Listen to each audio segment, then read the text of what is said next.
All right. So it's a quick update on Tesla. You have to unmute. Program. Oh. So people. Hold on one sec. All right. Oh wait, yeah. Hello? Yeah, all right. So I'm sure people have been reading about the auto loan bailout and all that sort of stuff. So it's kind of a travesty at what's going on, although I don't think it's going to last too long into the Obama administration.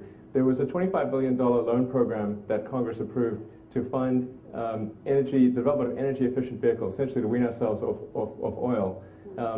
And ironically, the big three then came to Washington and said, no, give us that money for our day-to-day operations building gas guzzlers, which is obviously a sort of a version of the intent. Unfortunately, with the job situation being the way it is, Congress has acceded to that demand and is, my understanding, currently giving 15 of the 25 billion to the big three to fund their day-to-day operations, which I believe gets them to about February. I'm not kidding. It's not even an exaggeration. Although the Speaker, Speaker Pelosi, has also said that as soon as the new administration comes in, they're going to replenish that fund. So I think it'll be okay. But certainly, if you have the opportunity to express to anyone in DC or in the press the importance of developing clean energy vehicles, please take the opportunity to do so. And in the case of Tesla, Tesla actually is not applying for any bailout funds, although some of the press have mistaken that. What Tesla has done is applied for funding to develop lower-cost mass-market vehicles, and it's essentially the exact intent of the legislation. And so hopefully there's still some money left over to actually do that after the big three have taken what they will take.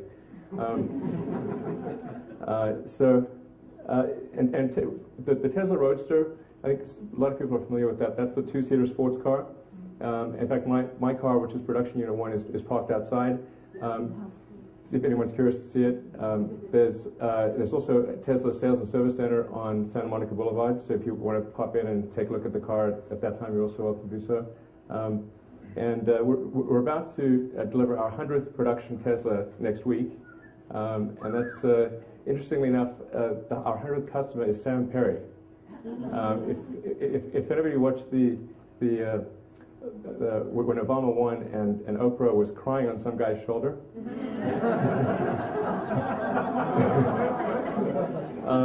that same guy's our 100th customer.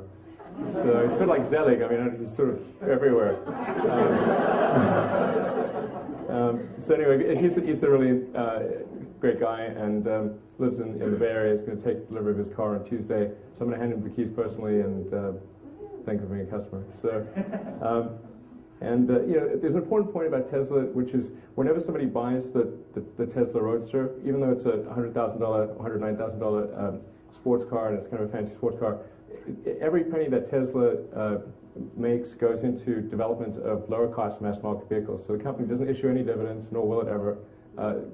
My salary is minimum wage. So I'm a volunteer, basically. It's just an important point because sometimes people think, well, gee, what's the point of making these expensive cars, which are sort of toys for rich people? How's that really helping the environment? The important point to bear in mind is that when you have new technology, it takes time to optimize that technology. If you think back to the early days of cell phones or laptops or pretty much anything new, it's expensive in the early days. Because the first job with a new technology is you've got to make it work. And then you make it in small volume, you sell those cars. But the critical point is that you can't get to the low-cost cars unless you start with the expensive cars. And that's a point that's sometimes lost. Anyway, that's enough on Tesla. I'll jump into the space stuff. And I'll kick it off with our last flight video. Fuel turned valve actuator set. You got it.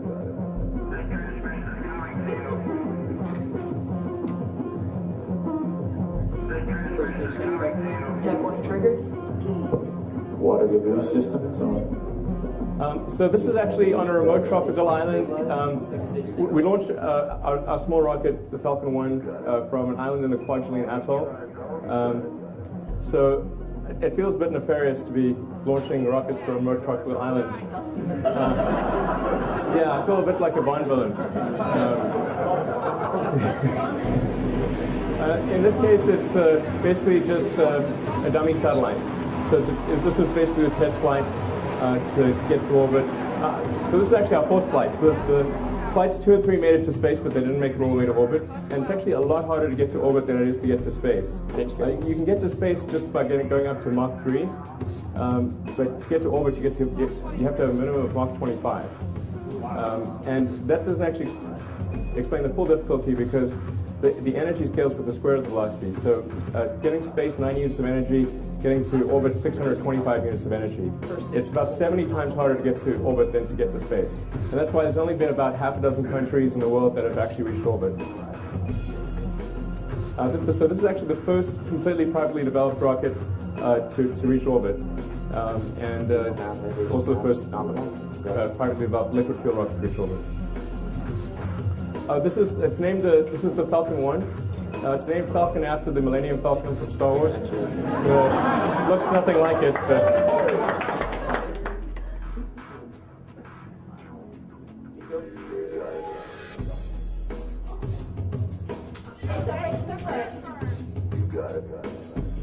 so the music in the background is a high roller from the Crystal Method. Running separation control. I have a question. How do you pick up on the Actually, with rockets, the only semi-reusable rocket in the world right now is the space shuttle. And I say semi-reusable because the main tank is actually thrown away every time.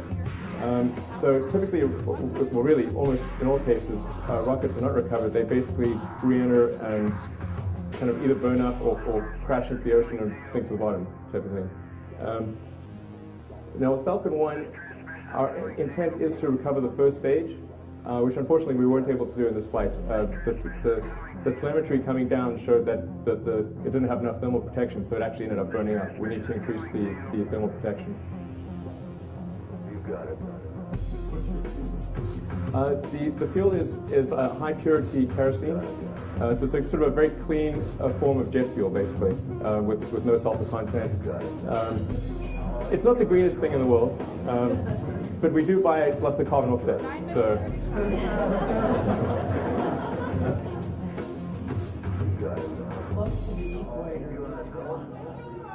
It's 9 degrees north latitude. Yeah. You're making use of the turning of the Earth to help? Yeah, exactly. We're making use of the Earth's rotation to help with the insertion velocity. Couldn't you actually go out? Wouldn't it be easier to go into space and then come taxi back into orbit? Well, the only way to go up and stay up is to reach orbit. The gravity is actually almost the same force at, say, 200 miles above Earth's surface as it is on the surface of the Earth. The only reason people seem to be sort of floating around, but actually what's happening is they're zooming around the Earth super fast, and the outward acceleration is equal to the inward acceleration of gravity. And so when that's neutralized, you have what appears to be zero gravity, but you're actually just sort of falling around the Earth. Do you run into space junk with all the junk out there? Do you have to navigate through all that? We've not encountered any space junk issue. Although there's been a lot of launches up there, and there have been issues like where the Chinese blew up a satellite and scattered bits all over the place, it's so big up there that the statistical chance of being hit is tiny. But for things which carry people, like the space station and our Dragon spacecraft, they actually have micrometeorite shields, so they can take a high impact, which is essentially a high-speed bullet coming at it. I know this is a pretty big picture, but what's the bigger picture that this fits into? The bigger picture. Very good question. So the reason I started SpaceX was because the cost and reliability of getting to orbit and beyond is not really improved since the 60s. In fact, it's gotten worse. And if you look at the trajectory over time, it's not an improving trajectory. If you would extrapolate the cost trajectory, and Steve could affirm that, if you were to extrapolate to the future, you would basically be able to afford no launches at some point, because it was getting more and more expensive. So I started SpaceX to really reverse that trend and make it affordable to get to orbit and beyond. The huge breakthrough that SpaceX aspires to achieve, and this is a very difficult thing, is to make a fully reusable orbital launch vehicle. So with Falcon 1, the first stage is intended to be reusable. With Falcon 9, both stages are intended to be reusable. Now, it's going to take us many launches to figure that out and get the stages back safely and optimize the refurbishment for flight and make sure they're reliable and all that. But that's sort of the big technical breakthrough we're aiming for. And you can imagine in any mode of transport, if you had a reusable vehicle or expendable vehicle, it would be a night and day difference. I mean, how many people would have driven here if their car was single use? Yeah. Or even, and that applies to any mode of transport: bicycles, horses, planes, really pretty much anything. So we've got this weird situation in space where vehicles can only be used once. In fact, if you want a return journey, you've got to like tow one behind you. So that's what we're aspiring to.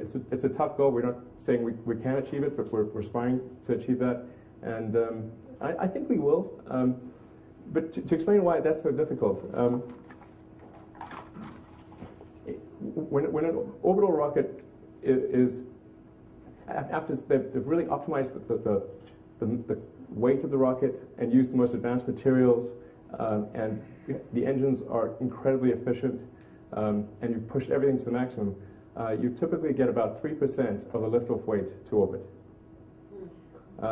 So if you make even a small mistake in the design, if you get 3% off, you've got nothing. And that's for expendable single-use rockets, where they're not trying to make the rocket robust enough to have multiple flights. They're not trying to make it robust enough to re-enter safely. It doesn't have to have heat shields and all that other stuff. So when you add in all those things, if that exceeds 3%, well, you're getting nothing to orbit. So to make it reusable and still deliver a useful payload is extraordinarily difficult, and no one has ever succeeded in doing that. So once you streamline the application, what's that serve for? Right. So I'll get the why essentially. Yeah. Sorry. Actually, you're right. I should proceed this with the why and then the how.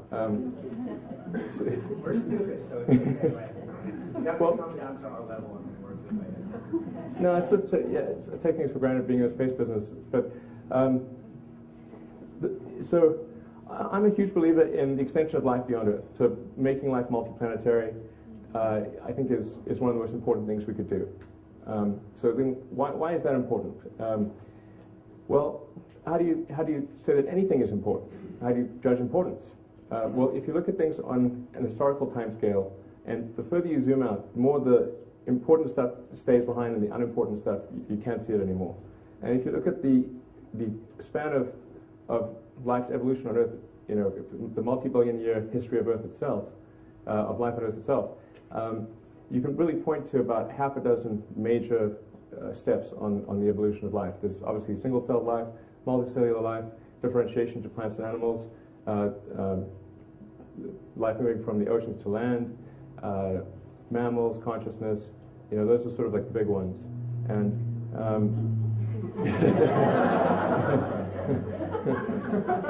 well, that's why we're here talking. On that scale also would fit, I think, the extension of life to multiple planets, so life becoming multiplanetary. It would be at least as important, if not more important, than life going from the oceans to land. Because oceans to land, you could jump back in the ocean if you got uncomfortable. But going to another planet, you've got to go over billions of miles of hostile space and then land and try to create an ecology on a planet that is nothing like the planet that we live on today. Although our current planet may become more like that planet if we're not careful. But that's so if you have something which arguably could fit on the important scale of the evolution of life itself, then it's reasonable to say it's important and should get some of our resources. And they say, well, what is some of our resources? Well, probably less than what we spend on Medicare and more than what we spend on lipstick. You know, you can sort of bracket it. So we spend a lot on lipstick, by the way, which I think is great. But if you said, well, maybe we should spend 0.25% of our economic product on the extension of life to another planet, making life planetary. I think that would be like a reasonable number, and you know, that's you know, several tens of billions. So and I think it could be done for that. But a critical element is having that reusable orbital craft. So that's the fundamental breakthrough that's necessary for us to be able to afford to do it at a price that is going to be palatable to the general public. I think that once we are multi-planetary, we'll look back and think about the kind of fuels that we use to get out there in the first place. It's probably going to look silly. Like, you know, what are your sort of wildest ideas about the fuels that we'll be using down the line? Well, my wildest idea about fuels, I think long term, you know, if we, I suppose, figure out fusion, you know, having a fusion, if you can have a compact fusion reactor, that would be the best energy source, and then you need to sort of shoot something out of the back end, you know, which is basically a high energy ion engine powered by a fusion reactor. I think that's pretty much about as good as you're going to get. I mean, theoretically, from a physics standpoint. Sorry? A gravity sail, maybe a solar sail. Yeah, a solar sail is an option. Now, the sun doesn't have a lot of force, because if you stand outside, you don't feel yourself getting knocked down by the sun. But so you need a big sail in space, and it can work, and it's an option. And particularly, you know, if you had, like, say, a cargo ship going from Earth to Mars, where the time of the journey wasn't that big of a deal, then that could be actually a good option. Can you talk about the camera? Yeah, I mean, it's pretty simple. I mean, I feel. Hold off on all the filming questions to Okay. do the combined Q&A, because I think that's what we should do. If you want to ask in general, you know, questions about the company or about space travel or whatever, let's get those out of the way, and then, you know, we'll do his presentation, then Steve's, and then we can get them both on and talk about filming in space and that topic. Absolutely. And let me jump to some new additional videos that I've got.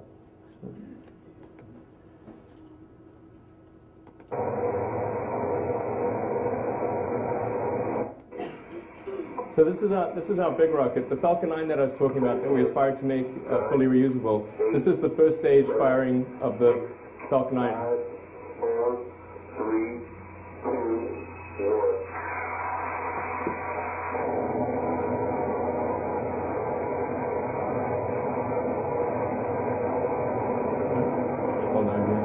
Full 9, full duration. Yeah, it's like a few weeks ago.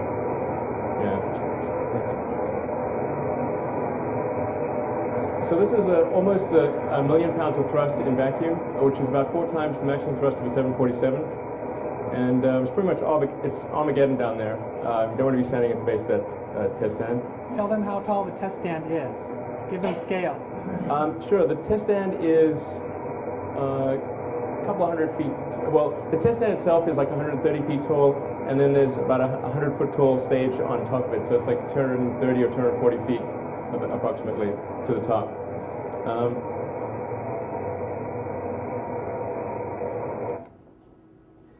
And now I'll jump into. So this is like intended for Congress. That's why it's got this music.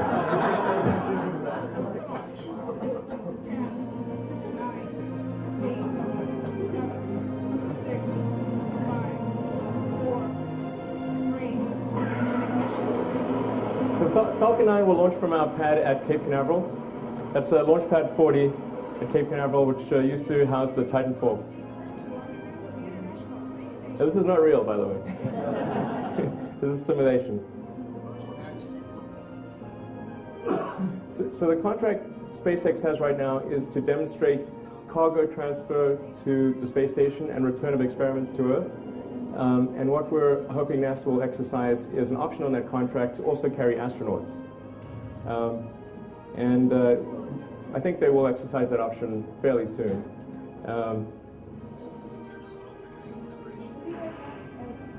When you talk about payload, what can you load on your machine now? Can you do one body, two bodies, with what you have designed right now? You mean people or? Yeah, but I know you're not shooting people up, but I'm just wondering in your science or whatever, how much weight you're supposed to ship up there right now. Well, Falcon 9 can carry about roughly 11 to 12 tons to orbit. And then in our Dragon spacecraft, we can carry 7 people. So it's the same number of people as the space shuttle carries. But of course, we don't have the giant cargo bay. So, when will that option become valid for NASA to decide or not? the manned portion? Yeah. It's NASA can exercise it right now. There isn't currently there aren't currently funds appropriated for what's called COTS-D, which COTS is Commercial Orbital Transportation Services, option D, which is manned. But in the stimulus bill that's being crafted, we're hopeful that there will be a portion of the stimulus bill that will include money for COTS-D. How big is your legal team? There are like 3 lawyers. SpaceX as a whole is 600 people. Has the legal red tape been daunting, or?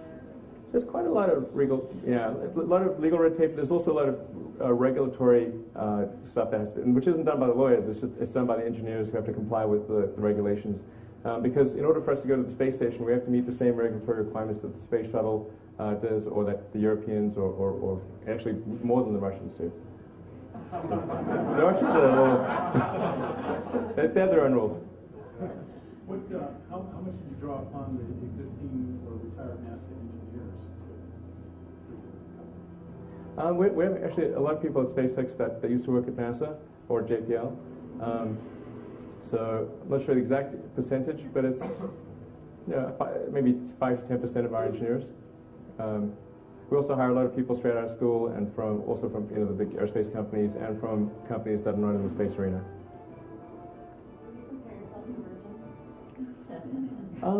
Virgin. Francis is a friend of mine, and I've actually bought a ticket on Virgin Galactic. People often think we're competing, but that's not the case, because Virgin is really just going to space. They're doing suborbital flights. So the energy of the Virgin ship is less than 2% of the energy of our vehicle. What's your opinion on elevators in space? Is that realistic? I always liked Charlie and the Chocolate Factory. I think that's where the idea comes from. I do, yeah. No, basically... And using the rotation to help with the cable. Yeah, so the space elevator, the idea is you have this really long cable. By really long, I mean it's sort of like anywhere from 40 to 60,000 miles long. And it's with the ends way out in space, and the base is on the Earth. And you can imagine, like, the Earth is this ball rotating, and you've got this, like, cable trailing, out, and it's sort of, there are a lot of issues with the space elevator.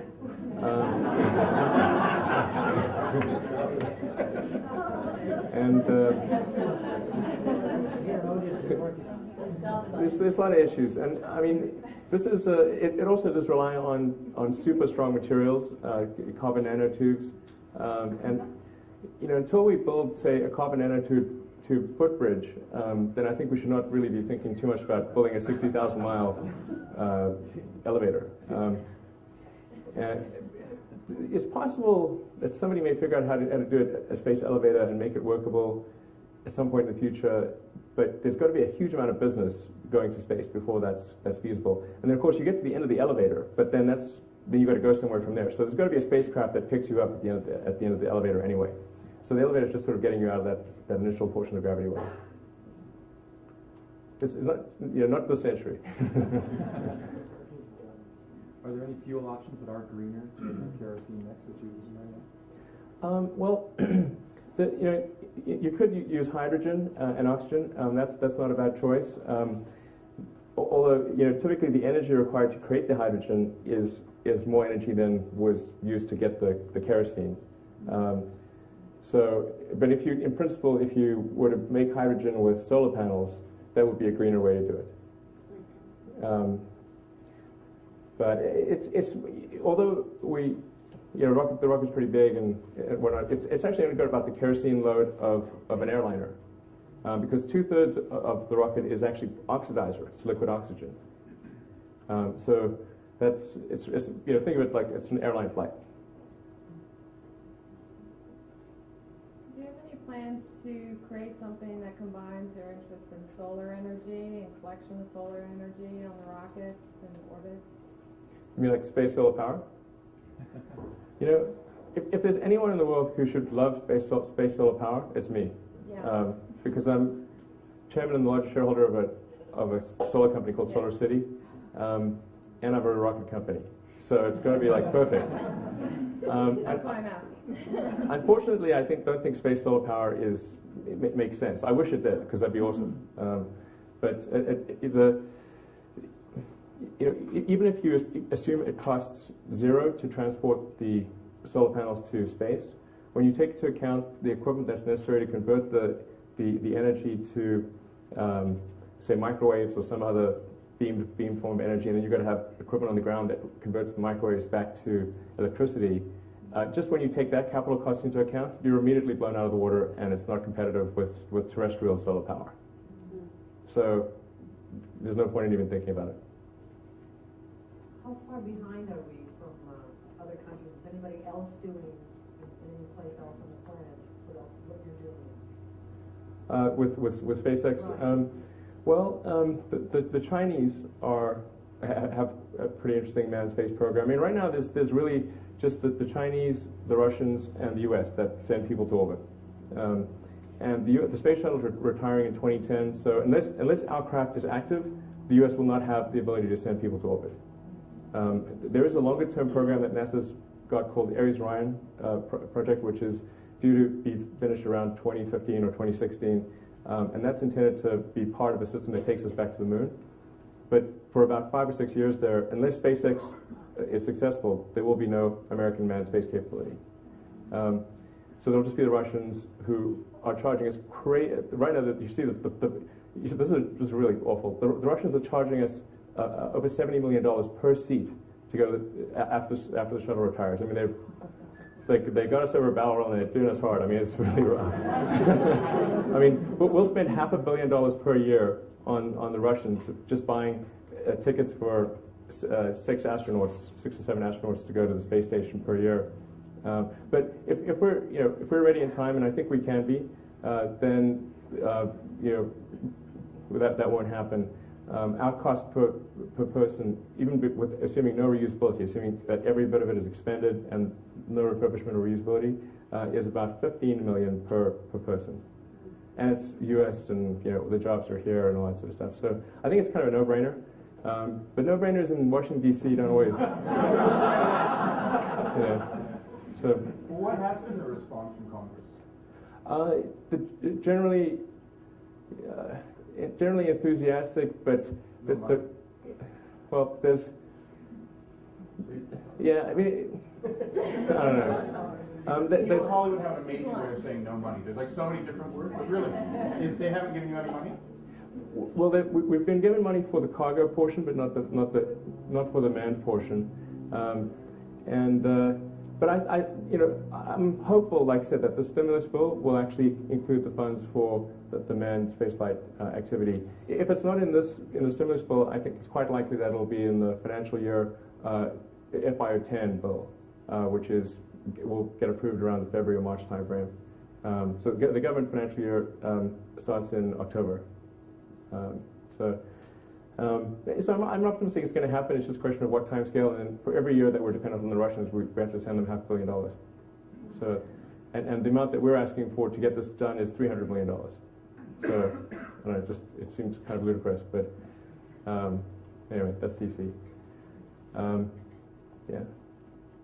So you've never had a mission go up, is what you're saying? You have had missions go up? We've done our Falcon 1, which is our small rocket. Right. We'll be doing our first launch of our big rocket with our Dragon spacecraft next year, and there'll be 2 flights next year. One's a demonstration flight, and one's a NASA flight, and then there are 2 more NASA flights after that. And then there's people in those, or no? No, because we've not had the crew portion of our contract has not been turned on. Okay, so you're saying you're hoping to get the 300 million to be able to... Yeah, to basically add the incremental crew capability. And most of that money is for demonstrating the system reliability. Once you have the technology figured out, what prevents you from having, I don't know, 10 launches? Well, 10 launches a day would be super fast for over rockets. Well, but just using economies of scale. We do need to get to the point where we can do 10 launches a day. And one of the design goals for Falcon 9 is that it can go from in the hangar to in the air in under 60 minutes, which would be super, super fast for a rocket, particularly a big rocket. Now, it's going to take several flights before we get there, but as long as we lay the foundation, making sure that the design is capable of that, then we can at least have the possibility of getting to a flight an hour or so in the future. Is your cargo telecommunications satellites, or are you delivering to the space station? Well, for NASA, our current NASA missions are just for delivery of cargo to the space station and return of experiments to Earth. For Falcon 9, so there's the Falcon 9 booster and then there's a Dragon spacecraft. Dragon spacecraft goes to the space station. A Falcon 9 booster carries satellites. It'll do Earth observation satellites, and it'll do communication satellites, forecast satellites, that kind of thing. So we're launching a UK broadcast satellite towards the end of next year, a geostationary satellite. So that really goes pretty far out there, 22,000 miles altitude. Are there sort of developing issues about who controls and manages satellites and sort of the international implications of that and our military? Yeah, so there's a few questions bound up there. Like who controls the satellites? The satellites generally are, if a satellite is broadcasting, then that broadcast spectrum is controlled by the International Telecommunications Union. So that's kind of a UN body, I think. Yeah, you have to get permission from the ITU to get broadcast, to get bandwidth. To just go up there, all you need is permission from your national government. And in the US, if it's a commercial or non-government mission, the FAA governs it.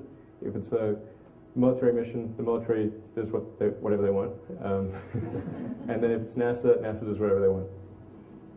So who regulates all that? Globally?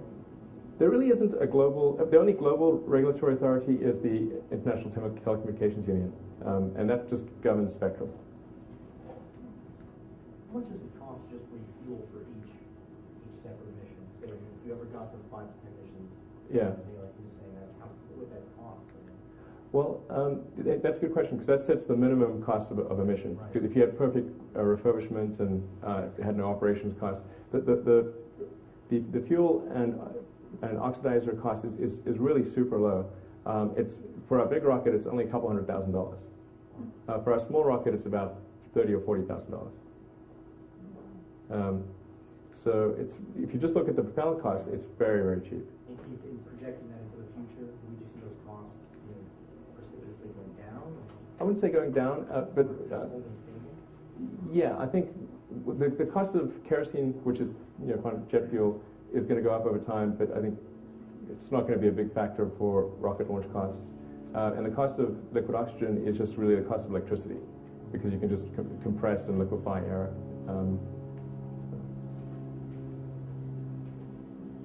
All right, well, Really good? Yeah. I think that's it. So thank you very much.